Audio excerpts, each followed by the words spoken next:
तो अभी हम लोग को फॉर्म कुछ इस तरह बनाना था और अभी तक हमारा फॉर्म कुछ ऐसा है। यहाँ पे ये जो लेबल है, फिर इनपुट टैग, पासवर्ड, फिर इनपुट टैग और बटन, सब एक ही लाइन में आ गया है। इसका वजह यह है कि ये जो लेबल, इनपुट टैग, बटन, ये सब इनलाइन एलिमेंट होता है, इनलाइन टैग होता है। मतलब अगर उसके अंदर का जो कंटेंट है, जैसे यूजर नेम, पासवर्ड, लॉगिन, अगर वो जितना स्पेस लेगा, बस जो टैग होता है वो भी बस उतना ही स्पेस लेता, मतलब उतना ही विड्थ और उतना ही हाइट लेता। मतलब लेबल टैग जो है, लेबल टैग बस यूजर नेम इतना ही अपना हाइट और विड्थ लिया। उसी तरह इनपुट टैग जो है, उसका भी एक फिक्स्ड विड्थ और हाइट है। पासवर्ड टैग भी लेबल टैग पे है, इसीलिए लेबल टैग बस पासवर्ड का जो विड्थ और हाइट है, बस उतना ही उसका हाइट और विड्थ है। सेम बटन के साथ भी है। तो ये सब लेबल टैग को हम लोग को ब्लॉक टैग करना है, ताकि सब एक के नीचे एक इसके जैसा हो जाए। तो उसको करने के लिए हम लोग को एक यहाँ पे क्लास लगा देते। अम, जैसे एक काम करते, ये दोनों को हम लोग एक डिव में रखते।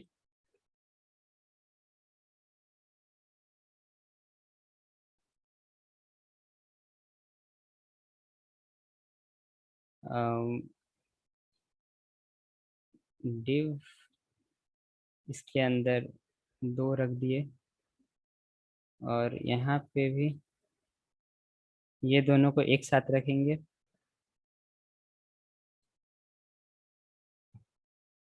ये पासवर्ड वाले के लिए हो गया। बटन को भी एक अलग डिव में रखते हैं। ये अभी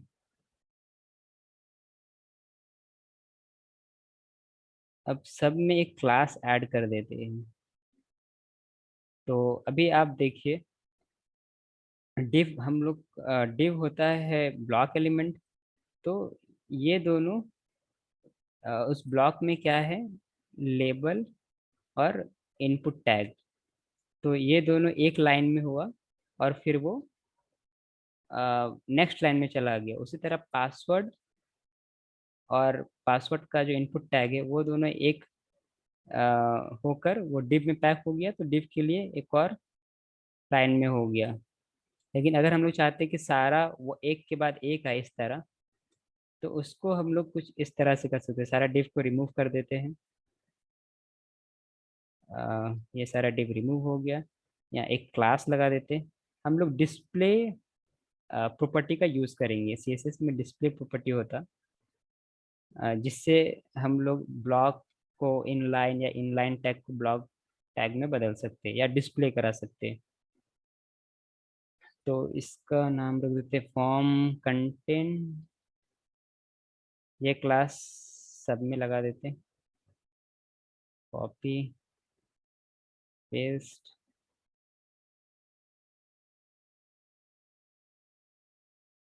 पेस्ट। ठीक है। अब हम लोग फॉर्म कंटेंट क्लास को सेलेक्ट करेंगे, और सबका प्रॉपर्टी को हम लोग, अभी इनलाइन है क्योंकि ये इनलाइन टैग है, तो उसको ब्लॉक कर देंगे। तो डॉट फॉर्म कंटेन, अब इसका डिस्प्ले को हम लोग ब्लॉक कर देंगे। तो ब्लॉक करने से ये देखिए, ये सारा यूज़र नेम भी अब ब्लॉक बन गया। टैग, इनपुट टैग, पासवर्ड, और फिर इसके बाद ये पासवर्ड का फील्ड और बटन। अब इसमें हम लोग फॉर्म कंटेंट, ये चारों का है, ये पांच, ये पांच का है, पांच एलिमेंट का। इस फॉर्म कंटेंट में हम लोग पैडिंग और मार्जिन कर देते हैं। पैडिंग और मार्जिन क्या होता कि टैग के अंदर और बाहर का जो स्पेस होता उसको मार्जिन और पैडिंग बोलते हैं। टैग के अंदर में अगर हम लोग स्पेस बढ़ाना चाहते हैं टैग के अंदर का, तो उसको पैडिंग बोलेंगे, और टैग के बाहर का अगर स्पेस बढ़ाना चाहते हैं तो उसको मार्जिन बोलेंगे। इसको समझाने के लिए, इसको और बेहतर समझने के लिए इसको देखते हैं। ये इनपुट टैग जो है, ये हमारा इनपुट बॉक्स जो है, इस बॉक्स का ऊपर का जो स्पेस है, ऊपर का जो स्पेस है, या जूम करके देखते हैं, ये ऊपर का जो स्पेस, बॉक्स का ऊपर का जो स्पेस है ना, वो मार्जिन हो जाएगा। अब बॉक्स के अंदर जो भी लिखते हैं, तो ये जो लेटर्स है और ये बॉक्स का जो बॉर्डर है, ये दोनों का बीच का जो गैप है, वो पैडिंग बोलते हैं उसको। तो अभी हम लोग थोड़ा सेट करते, देखते किस तरह से वो काम करता। तो इनपुट टैग हमारा एक है टेक्स्ट, इस पे मार्जिन करते। अच्छा, थोड़ा डिफरेंस को देखने के लिए इसको जूम कर देते। ठीक है, मार्जिन टॉप, यहाँ पे 5 पिक्सल करेंगे, तो यहाँ पे हम लोग देख सकते हैं, यहाँ पे मार्जिन टॉप मतलब input type is equal to text, ये हमारा इनपुट है। Input type is equal to text, type जो था इसका टेक्स्ट टाइप था। तो इसका जो मार्जिन है, टॉप मार्जिन मतलब ऊपर वाला जो स्पेस है, वो 5 पिक्सल का गैप वहाँ पे क्रिएट हो गया।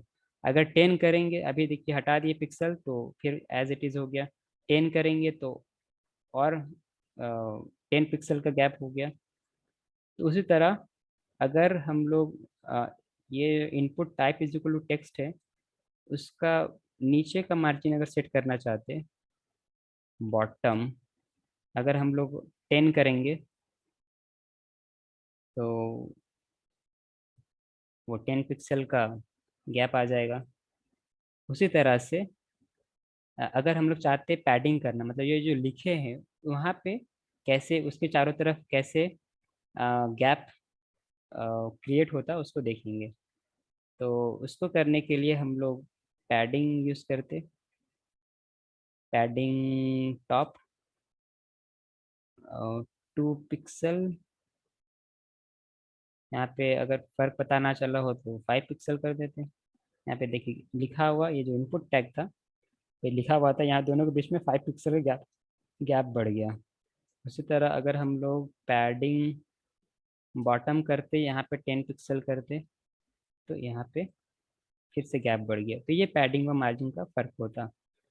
तो हम लोग क्या करेंगे, ये पूरे फॉर्म में क्या करते, हम लोग यूज़र नेम, इनपुट, पासवर्ड, और ये पासवर्ड का जो इनपुट टैग है उस पे बटन, सब में पैडिंग और मार्जिन फिक्स कर देते हैं। तो हम लोग यहाँ पे ऐसे कॉमा देंगे, और input type equal to password, ये दोनों आ गया। ओके, अब लेबल को भी लेना चाहते हैं तो यहाँ से हो जाएगा लेबल। अब सारे पे मार्जिन, मार्जिन सिर्फ अगर मार्जिन लिखे इसका मतलब वो चारों तरफ, मतलब टैग के लेफ्ट राइट टॉप बॉटम चारों तरफ 2 पिक्सल का गैप बना देगा अगर 2 लिखते हैं। उसी तरह अगर हम लोग 5 लिखते तो 5 पिक्सल का चारों तरफ गैप बना देगा। और उसी तरह पैडिंग लिखते 5 पिक्सल, तो ये 5 पिक्सल का चारों तरफ गैप बना दिया। ठीक है। अच्छा, हमारा बटन पे कुछ असर नहीं हो रहा है क्योंकि हम लोग यहाँ पे सेलेक्ट किए हैं बस input type is equal to text, input type is equal to button, और जितना लेबल था वो सब। बटन को सेलेक्ट करने के लिए यहाँ पे सिंस हमारे फॉर्म में पूरे पेज में एक ही बटन है, तो बटन लिख देते हैं। बटन पे भी अब देख सकते हैं यहाँ पे आ गया। इसको 100% का व्यू पे देखते हैं अब किस तरह से आ रहा है, ये कुछ इस तरह से आ रहा है। ठीक है, अब हम लोग को क्या करना कि जो इनपुट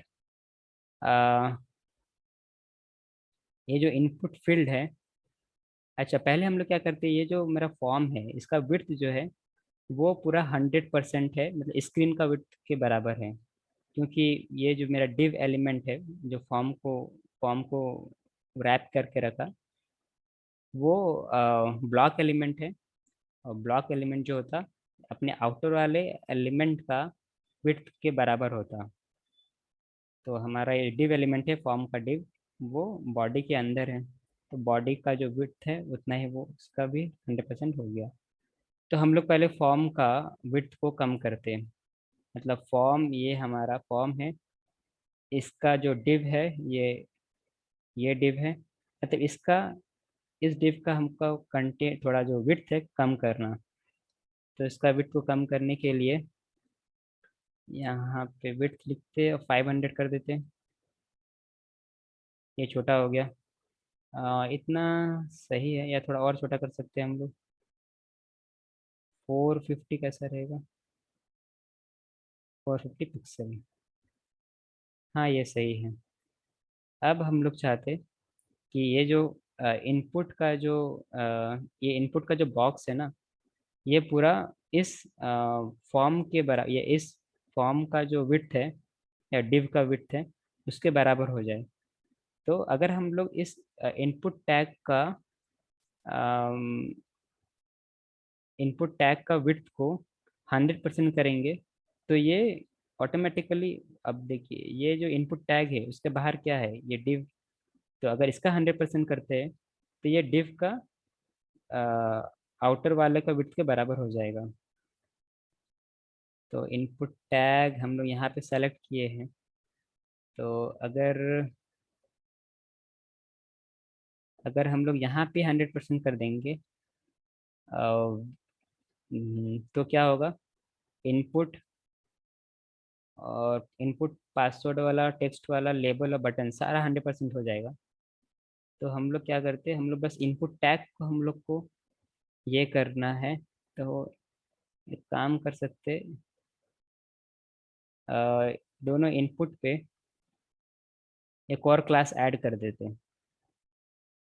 इस क्लास का नाम रहेगा इनपुट क्लास रख लेते हैं।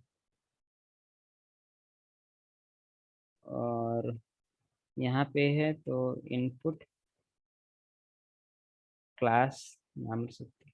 ये पॉसिबल है, हम लोग एक ही टैग को, चाहे लेबल हो इनपुट हो, उसका मल्टीपल क्लास नेम दे सकते हैं। तो अभी हम लोग यहाँ पे लिख देंगे डॉट, क्लास के नेम क्या है,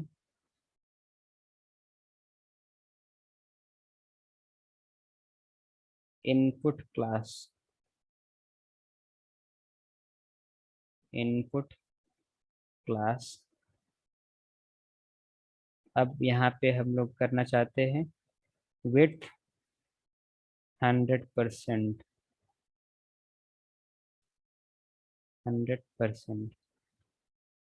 ये थोड़ा सा बाहर चला गया, तो इसको हम लोग ऑटो एडजस्ट, मतलब एडजस्ट करेंगे। तो एडजस्ट करने के लिए हम लोग थोड़ा सा इसको कम कर देते हैं, 95 कर देते हैं। ये आ गया 94 कर देते हैं। अब थोड़ा सही लग रहा है। अगर बटन का विड्थ को बनाना था, अब बटन को हम लोग थोड़ा सा बीच में कर देंगे, बीच में करने से अच्छा रहेगा। तो यहाँ पे बटन पे एक आईडी दे देते, किसी भी तरह से करें चलेगा। एक बटन का आईडी दे देते हैं, submit but BTN, submit button. इसको आईडी को सेलेक्ट करने के लिए हम लोग यूज़ करते हैं हैश सबमिट बटन। अब इसको टेक्स्ट अलाइन सेंटर, सॉरी नहीं होगा ये, बटन के अंदर का जो टेक्स्ट है वो, इसका मतलब हुआ कि बटन के अंदर का जो टेक्स्ट है वो सेंटर में आ जाएगा। तो ये तो ऑटोमेटिक पहले से ही सेंटर में है, तो हम लोग को कुछ और करना पड़ेगा। खैर अभी उसको नहीं करते, अभी हम लोग कुछ और डेकोरेट करेंगे अभी। तो अभी तक हमारा इतना कंप्लीट हो गया। अब हम लोग एक प्लेस होल्डर सेट कर देते इनपुट के लिए, मतलब यूजर नेम। यहाँ पे एक मैसेज डिस्प्ले करा देते कि यहाँ पे ईमेल देना है और यहाँ पे पासवर्ड देना है। तो इनपुट टैग, सिंस वो दोनों हम इनपुट टैग था, तो इनपुट टैग में जाएंगे और यहाँ पे प्लेस होल्डर और जो भी मैसेज शो कराना है, इंटर ईमेल, इंटर ईमेल वहाँ पे आ गया। अभी एक और इनपुट टैग है, यहाँ पे प्लेस होल्डर लगा देंगे, यहाँ पे इंटर पासवर्ड, यहाँ पे आ गया। तो इस फॉर्म को बनाने के सफ़र में अभी तक हम लोग बस इतना ही कर पाए। अभी बटन पे काम बाकी है थोड़ा, लगभग कुछ काम हो गया, और पोजीशनिंग करना है, तो वो हम लोग नेक्स्ट वीडियो में करेंगे। इस वीडियो में बस इतना ही।